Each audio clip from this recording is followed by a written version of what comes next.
সারাদিন কিছুই করি না, সকালে ঘুম, বিকেলে আড্ডা, রাতে মোবাইল। এভাবে আর কতদিন চলবে? এইটাই তো ভয়ঙ্কর রফিক। বেকার থাকলে শরীর বসে থাকে কিন্তু মাথা বসে থাকে না।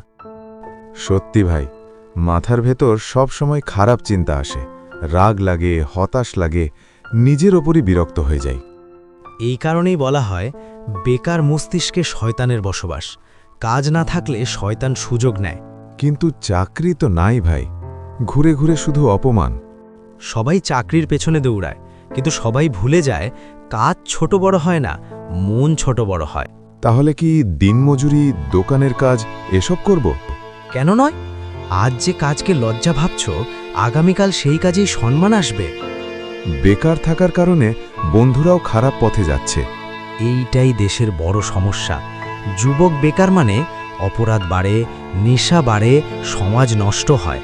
তাহলে বেকারত্ব শুধু আমার না, দেশেরও ক্ষতি। একদম ঠিক।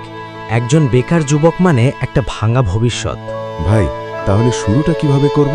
শেখা দিয়ে। হাতের কাজ শেখো, অনলাইন শেখো, নিজের যোগ্যতা তৈরি করো।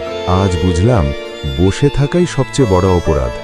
আজ থেকে সিদ্ধান্ত, যে কাজ পাই সৎভাবে করব। এই সিদ্ধান্তই দেশ বদলাবে।